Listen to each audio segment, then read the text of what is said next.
በወቅታዊ የፋኖ የተጋድሎ እንቅስቃሴ እንደዚሁም በአጠቃላይ በአገሪቱ እየተከናወኑ ያሉ ፖለቲካዊ፣ ኢኮኖሚያዊና ሌሎች ጉዳዮች መነሻ በማድረግ ከአማራ ፋኖ ብሔራዊ ንቅናቄ የህዝብ ግንኙነት ክፍል ኃላፊ ከአርበኛ አስረስ ማረ ዳምጤ ጋር ቆይታ እናደርጋለን። አብራችሁ እንድትዘልቁ ግብዣችን ነው። አርበኛ አስረስ ማረ ዳምጤ በጣም አመሰግናለሁ። እንግዲህ የተለያዩ ጉዳዮችን እንደምናነሳ ተስፋ አደርጋለሁ። በአጠቃላይ ፋኖ አሁን ባለበት ሁኔታ ቁመናውን በመግለጽ ምናልባት በአውደ ውጊያ ሊሆን ይችላል፣ በስልጠና እንደዚሁም ህዝባዊ በዚህ ረገድ ወቅታዊ መረጃዎች አሉ ከዚህ ጋር የሚጠቀሱ? አመሰግናለሁ መሳይ። ያው የአማራ ፋኖ ብሔራዊ ንቅናቄ የተለመደውን ተጋድሎ ተግባሩን በማከናወን ላይ ነው የሚገኘው በሁሉም ዘርፍ ማለት ነው።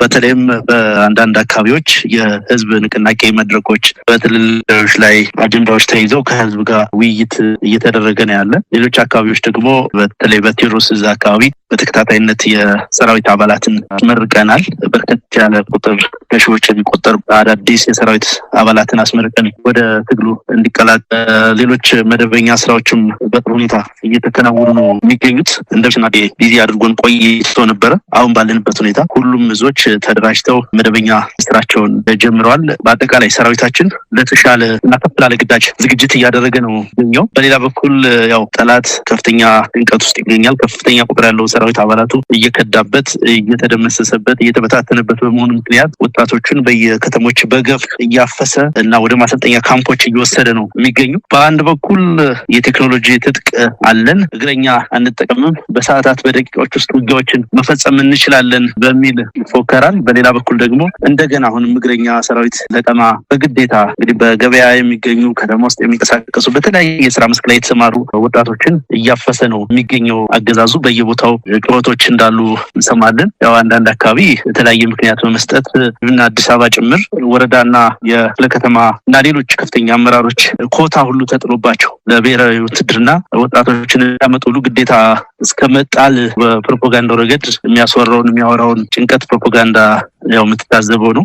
በአጠቃላይ በዚህ ሁኔታ ላይ ነው የምንገኘው። ሰራዊታችን በከፍተኛ ወኔና ሞራል ተጨማሪ ትላልቅ ግዳጆችን ለመፈጸም ሙሉ የሞራል ዝግጅት ላይ ነው የሚገኘው። አመራሩን ለመምራት ሌት ተቀን ጥረት በማድረግ ላይ ነው ያለው። አርበኛ አስረስ፣ ምናልባት የወለጋ ላይ የሚታየው የአማራ ፋኖ ብሔራዊ ንቅናቄ እንቅስቃሴን በተመለከተ ሰሞኑን ብዙ ተጋድሎች እየተደረጉ እንዳለ እንሰማለን። በአንጻሩ በወለጋ የአማራ ፋኖ ንጹሃንን እርምጃ ወስዷል፣ በገፍ ገሏል የሚል በተለይ በአንዳንድ የኦሮሞ ሚዲያዎች ላይ እንደዚሁ ሰፊ የሆነ መረጃና የቅስቀሳ ፕሮግራሞችን እየተከታተልን ያለ ነው። እዛ ወለጋ ያላችሁን ተልዕኮ በተመለከተ እንደዚሁም ሰሞኑን ግልገል በለስ እንደዚሁ ኦፕሬሽን አካሂዳችኋል ከቤኒሻንጉል ታጣቂ ቡድን ጋር በመሆን እስቲ ስለ እነዚህ ሁለት አካባቢዎች ያለውን ወቅታዊ ሁኔታ ምን ማለት ይቻላል? እነዚህ ቅንጅቶችና አጠቃላይ እንቅስቃሴዎች እንግዲህ በታችኛው መዋቅር በኩል የተደረጉ ወታደራዊ እንቅስቃሴዎች ናቸው።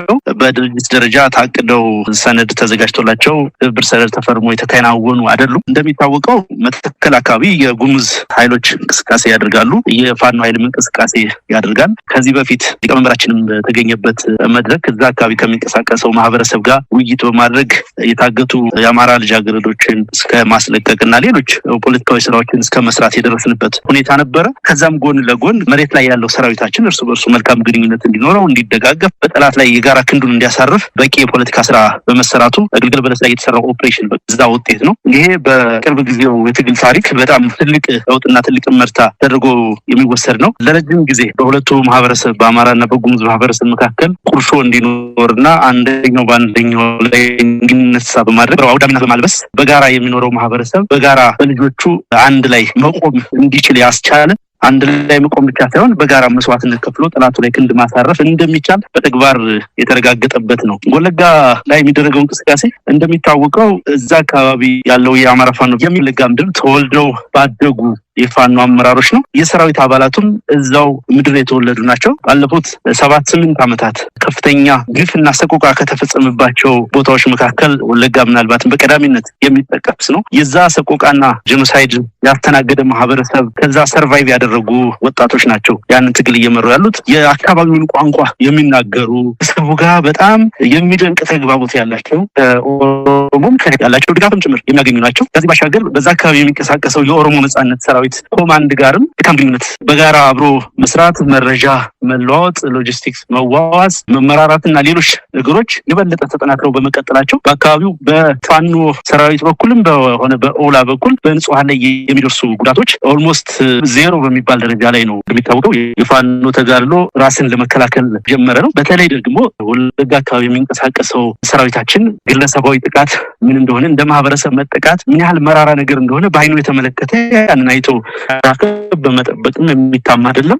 አገዛዙ በተለይ በዚህ ጉዳይ ላይ በጣም በከፍተኛ ደረጃ በጀት በጅቶ ፕሮፓጋንዳ ስራ እየሰራ የመረጃ ስራ እየሰራ አካባቢ ላይ ህዝብ አንዱ ባንዱ ላይ እንዲነሳ አካባቢ ላይ የሚንቀሳቀስ የታጠቀ ኃይል አንደኛው ወገን የሌላኛውን እንዲመታ እንዲያጠፋ እንዲጨፈጭፍ ብዙ ስራ ሲሰራበት የቆየ ያንን ሁሉ ነገር በማቸነፍ አሁንም በጋራ ተጋድሎች እየተደረጉ ነው ያሉት። በሌላ በኩል የአገዛዙ ሰራዊት ወለጋ አካባቢ ደረሰበትን ሽንፈት ንጹሃንን በመጨፍጨፍ ለመበቀል ባደረገው ጥረት በርከት ያሉ ንጹሃን ተገድለዋል። ከሰሞኑ ቤታቸው የተቀመጡ ምንም ከውጊያው ጋር ከጦርነቱ ጋር ግንኙነት የሌላቸው ጋውያንን እናቶችን ንጹሃን ጨፍጭፏል። መንደሮችን አቃጥሏል። ከብቶችን ዘርፈዋል። ይሄ በተደጋጋሚ ሲያደርገው የነበረ ነው። ብልጽግና እስካልተወገደ ድረስ እንዲህ አይነት በድሃው ማህበረሰብ ላይ በንጹሃን አርሶ አደር ላይ አይደለም። በዛም ነው እዛ አካባቢ ላይ ጠንከር ያለ ተጋድሎ እየተደረገ አከርካሪው እየተመታ ያለው። እንደው ከትብብር አንጻር ያነሳው ነገር አለ። ቅንጅት እንበለው ትብብር ወይም ጥምረት እንበለው የትኛውን ስም እንደምንጠቀም አላውቅም። ከእናንተ በላይ ግን የብልጽግና ሚዲያዎች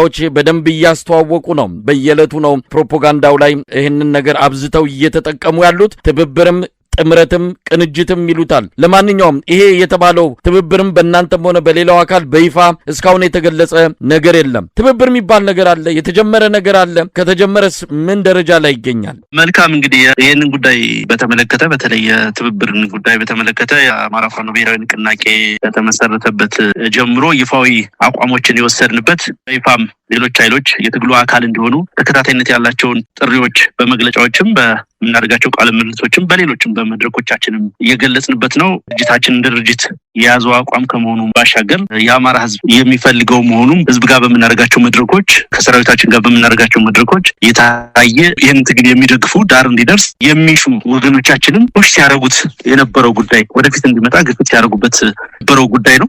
ያንን ተከትሎ ሌሎች ኃይሎችም ተመሳሳይ አቋም ይዘዋል። በተለይ ጸረ ብልጽግና ተጋድሎ የሚያደርጉ መሬት ላይ ተጋድሎ እያደረጉ ያሉ ኃይሎች በትብብር አገዛዙን ማስወገድ ሁነኛ መፍትሄ እንደሆነ በቀዳሚነት አቋም እያያዙበት ነው። ደግሞ ካየነው ከፋይነት ባህሪ ዋነኛ ምሽግ አድርጎ ከኃይሎች መካከል ያለውን ቅራኔ በህዝብ መካከል ያለውን ኢሊቱ ሊፈጥር የሚፈልገውን የታሪክ ቁርሾ ነው። እንደምታውቀው አገዛዙ የታሪክን መጥፎ ገጾች ሲፈልግ ነው የሚውለው። እነኚህን የታሪክ መጥፎ ገጾች ናቸው ያላቸውን ደግሞ በህዝብ መካከል ልዩነት ለመፍጠር በደንብ ካፒታላይዝ አድርጎ ነው የሚጠቀምባቸው። ስለዚህ እድሜው የሚረዝመው የሚኖረው ነታችን መካከል ነው ብሎ ስላመነ በዛ እየሰራበት ነው። አንጻር መተባበር በጣም ወሳኝና አስፈላጊ መሆኑን ሁሉም ኃይሎች እያመኑበት በመምጣታቸው ስራዎች እየተሰሩ ነው። በተጨባጭ እንቅስቃሴዎች እየተደረጉ ነው። ነገር ግን በምን ጉዳይ፣ በምን ማዕቀፍ፣ እስከምን ድረስ፣ እስከምን ወሰን፣ እንዴት የሚሉ ዝርዝር ጥያቄዎችን የሚመልስ ነገር ያስፈልጋል። ይህንን የሚመልስ ስራ እየተሰራ ነው። እንግዲህ በቅርቡ በይፋ ሊገለጽ እንደሚችል ነው ማረጋግጥልህ። እሱን ያው ጊዜው ሲደርስ ህዝቡ በሚዲያዎች በኩል ይፋ የምናደርግ ነው። አርበኛ አስረስ እንግዲህ ትብብር ሲባል የብዙዎች ጥያቄ በተለይ የፋኖን ትግል በአንድም ይሁን በሌላ የሚደግፉም ጭምር የሚያነሱትን ነው። እዚህ ጋር ላንተም የማነሳል ከማን ጋር ነው የምትጣመሩት? የአማራ ህዝብ በታሪኩ የደረሰበትን ከቅርብ ጊዜ ወዲህም እንደዚሁ የበርካታ መከራዎች በሀገር ባይተዋር ሆኖ እንዲኖር የተደረገባቸውን የተለያዩ እርምጃዎችን የወሰዱ አካላት ወይም የወሰደ ቡድን ጋር ተጣምራችኋል። ስለዚህ ቀይ መስመር አልፋችሁ ነው ይህን ጥምረት ወይም ትብብር እያደረጋችሁ ያላችሁት ብለው በከፍተኛ ደረጃ የሚቃወሙ የፋኖ ደጋፊዎች እንዳሉም ታዝቤያለሁ። ስለዚህ ስትጣመሩ ከማን ጋርና በምን ጉዳይ የሚለውን ከወዲሁ እንደው ግልጽ ማድረግ ይቻላል ወይም በዚህ ጉዳይ ላይ የእናንተን አቋም ማወቅ ይቻል ይሆን? መልካም። ይሄ በተደጋጋሚ የሚነሳ ጥያቄ ነው። ነገር ግን እዚህ ጋር አንድ ነገር ማንሳት ያስፈልገናል መሳይ። የትላንት ታሪክን የትላንት ቁርሾን ቂምን እናንሳ ተባለ ኢትዮጵያ ውስጥ የሚተባበር ኃይል ማግኘታችንን እጠራጠራለሁ። እንደሚታወቀው ኢትዮጵያ ታሪክ ብዙ የጦርነት ታሪካችን ጎልቶ ይነሳል። በዚህ የጦርነት ታሪካችን ውስጥ ደግሞ የውጭ ወራሪዎችን እንደተዋጋ ነው ወይም ለኢትዮጵያ ብሔራዊ ጉዳዮች የኢትዮጵያ ሕዝብ እማቅ ድሎችን እንዳስመዘገበው ሁሉ በውስጥም ደግሞ ላል የማይባሉ ጦርነቶች አካሂደዋል። የማይባሉ የእርስ በርስ ጦርነቶች ተካሂደዋል። ከመካከለኛው ዘመን ጀምሮ ያለውን ታሪካችንን እስከ ቅርብ ጊዜ ድረስ ብትተነትን፣ ብታነሳ፣ ብትቆጥር በርካታ ኢንሲደንቶችን፣ በርካታ የእርስ በርስ ጦርነቶችን ማንሳት ትችላለህ። አንዳንዶቹ አንድን ዘር ወይ አንድን ህዝብ ለማጥፋት የኃይል የበላይነት፣ የባህል የበላይነት፣ የፖለቲካ የበላይነት፣ የቋንቋ የበላይነት ለመያዝ የተደረጉ ጦርነቶች ይኖራሉ። የሪሶርስ ሽሚያ ጦርነቶች አሉ። ለእምነት ወይ ለሃይማኖት ተብሎ የተደረጉ ግጭቶችና ጦርነቶች ይኖራሉ አሉም። ለስልጣን ወይ ለፓወር የተደረጉ ጦርነቶች። ስለዚህ በዚህ ሂደት ውስጥ የተፈጠረ ሀገር ነው ሀገሩ። ይሄንን ነገር የምናነሳ ምን መነዝር ከሆነ የትላንት ታሪካችንን እንመርምር ከተባለ ማንም ከማንም ጋር ሳይተባበር ሁሉም ብቻውን ነው የሚቆመው። ሁሉም ወደ ያቅጣጫው ነው ሊተም የሚችለው። ያ ደግሞ ማለት ተፈጥሯዊ አይደለም። ያንንም ታሳቢ ተደርጎም ፖለቲካ አይሰራም። በአጠቃላይ እንዲህ አይነት አስተሳሰብም ፖለቲካል ነው ብዬ ነው። ስለዚህ ቀይ መስመር አለፈ የሚባለው የፋኖ ህልውና ጥያቄዎች ኮምፕሮማይዝ ካደረገ እንደሚታወቀው የአማራነት እንቅስቃሴና አጠቃላይ የትግላችን ማዕቀፍ ከኢትዮጵያዊነት የማይጋጭ እና የማይጣረስ እንደመሆኑ መጠን ከዚህ ከኢትዮጵያ ሁለንተናዊ አንድነትና ህልውና ቆም ኃይሎች ጋር ወይም የተነሳበትን ዓላማ እና ጀስት ኮዝ ጥሩ ከተነሳ ነው እንግዲህ መስመር አልፏል የሚባለው። እነኚህ ነገሮች እስካስጠበቀ ድረስ ይሄ ጉዳይ በዛ ልክ ሊታይ የሚገባው አይደለም። በሌላ በኩልም ካየኸው ይሄ ንቅናቄ አሁን የተደረሰበት አጠቃላይ መንፈስ ያደረገውም ዋነኛው የፋኖ ተጋድሎ ነው ብዬ ነው የማምነው። ለዚህ በርካታ ምክንያቶችን ማንሳት እንችላለን። በአንድ በኩል አገዛዙን እስካሁን ድረስ ተቋቁሞና በዚህ ልክ አከርካሪውን ሰብሮ ጥሮ መያዝ ሌሎች ኃይሎች መታገል እንደሚቻል አንዳንዶቹ ሞክረውትም ጭምር ያልቻሉትን ነገር ነው ተቋቁመን ያሳየ ነው። ስለዚህ ለነሱም ትልቅ ተስፋ የሚጥል ኃይል መሆን ችሏል።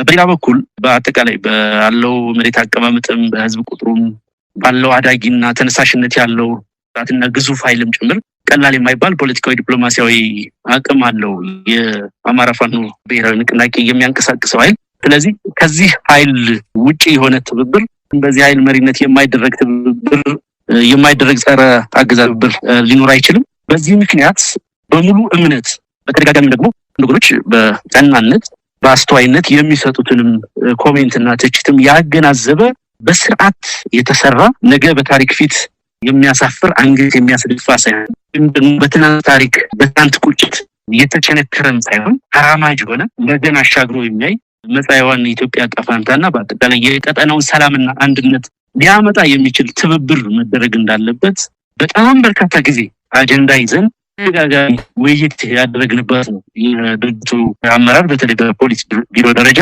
ይሄ ጉዳይ ድርጅቱ ከተመሰረተ ጊዜ ጀምሮ በተከታታይ የዘወትር አጀንዳ ሆኖ ብዙ ሀሳቦች ግራና ቀኝ ሀሳቦች ተነስተው ተተንትነው የተደረሰበት ድምዳሜ ነው። በዚህ ሂደትም በእርግጠኝነት ምነግርህ አሁን በአብይ አህመድ አገዛዝ ምክንያት ወይም በሚከተለው የቀውስ ስልት ምክንያት ከፍተኛ አደጋ ውስጥ የገባችውና ገደል አፋፍ ላይ የምትገኘው ሀገራችን የተሻለ ተስፋ የምታገኘው በዚህ ትብብር ምክንያት ነው ብዬ ነው የማምነው። አንዳንዶቹ ለኢትዮጵያ ልትገባ ትችላለች፣ አደጋ ውስጥ ልትገባ ትችላለች የሚል እንደሆነ ነገር እንግዲህ በጠላትነት ሲሰለፉት የሚሰሩትን ፕሮፓጋንዳ ማለት አይደለም። ሌሎቹ በየዋህነት የጠላትን አጀንዳም ጭምር ሲያራግቡ እታዘባለሁ። ለመሆኑ እንደው ወደፊት የምንጋነው በምን ሁኔታ ነው እንዴት ነው የሚለው ነገር በቅርብ ጊዜ የሚገለጽ ነው። እሱም ስንደርስበት የምንነጋገርበት ነው። ኢትዮጵያውያን ስለተባበሩ ምትፈርስ ኢትዮጵያ አለች ወይ? ልክ ነው። ብልጽግና አገዛዝ ይፈርሳል። ጸረ ብልጽግና ኃይሎች ሲተባበሩ የኢትዮጵያ ሕዝብ በሁሉም አካባቢ ያለ ሲነሳ ብልጽግና ይወገዳል። ኢትዮጵያ ግን የበለጠ ትጸናለች፣ ከመበታተን አደጋም ከከፋ አደጋም ትተርፋለች ተብሎ ነው መታመንም አለበትና ኢትዮጵያ የኢትዮጵያውያን ናት እስከተባለ ድረስ የኢትዮጵያውያን መብት ላይ መቆም ኢትዮጵያን ያተርፋል፣ ኢትዮጵያን ያጸናል እንጂ ኢትዮጵያን አደጋ ውስጥ የሚጥል ጉዳይ አይደለም። አስረስ ምናልባት እዚህ ላይ በደንብ መነጋገር ከተቻለ ነው እንግዲህ የምትጣመሯቸው ኃይሎች ወይም በትብብር አብራችሁ በስልጣን ላይ ያለውን አገዛዝ ለመጣል የተነጋገራችሁ ያላችሁት እነማን እንደሆናችሁ በእርግጥ እናንተ ፋኖች እንዳላችሁ በመረጃ ደረጃ ህወሓት እንዳለ የኦሮሞ ነጻነት ሰራዊት ኦላ ሌሎችም ከጋምቤላም ከሶማሌም እንዳሉ ፋርም እንደዚሁ በቅርቡ ከአርበኛ ዘመነ ካሴ ጋር የተገናኙት የኡጉጉሙ ሊቀመንበርንም እንደዚሁ እነዚህ ሁሉ ኃይሎች እንዳሉ ይታወቃል። ነገር ግን መሰረታዊ የሆኑ ጥያቄዎች አሉ። እናንተን አሁን ያስማማችሁ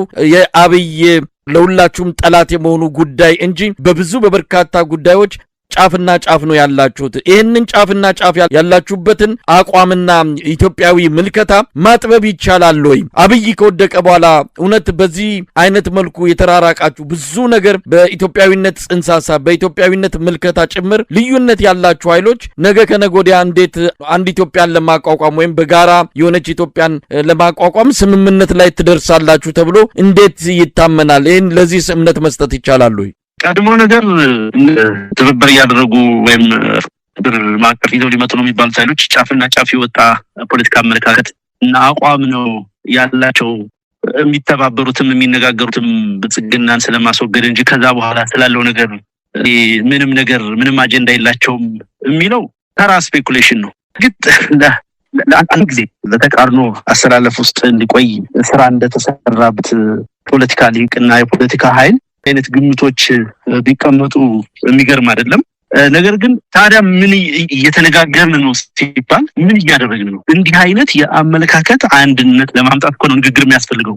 ድማ ብልጽግናን እንውጋ በሚለው አጀንዳ ላይ ብቻ ከሆነ እኮ ምናልባትም የትብብር ጉዳይ የአንድ ቀን አጀንዳ ነው የነበረው። እስከዛ ግልጸው የምትችለው የአንድ ፓራግራፍ ጉዳይ ነው የሚሆነው። ነገር ግን ውይይትም ያስፈልገው ንግግርም ያስፈልገው የተለያዩ አጀንዳዎችን መያዝ እና ተከታታይ ውይይቶችን መያዝ በየደረጃው ከአባል አመራር ጋር ሌላውም ጋር መምከር ያስፈልገው እንዲህ አይነት ጉዳዮች ላይ ለመምከር ነው። በመሰረቱ ብልጽግና መወገድ ማግስት በሚኖረው ስርዓተ መንግስት ጉዳይና በሌሎች ወሳኝ ሀገራዊ ጉዳዮች ላይ ነው ውይይትም የሚደረገው ትብብርም የሚደረገው ምክክር ነው። ስለዚህ ትልቅ ኃላፊነት የሚሰማው እንዳልኩ አጠቃላይ ለቀጠናውና ለኢትዮጵያ ዘላቂ ሰላም ዋስትና ሊሆን የሚችል የትብብር ማዕቀፍ ነው እንዲሰራ ጥረት እየተደረገ ያለውና እንዲሁ ዝም ብሎ ሆነን ኃይል ለመዋጋት ብቻ የሚደረግ ተራ ጉዳይ ተደርጎ መወሰድ የለበትም። በዛ ልክም ያሉትን ችግሮችና ስጋቶች በሚገባ የሚረዳ አመራር ነው ያለው።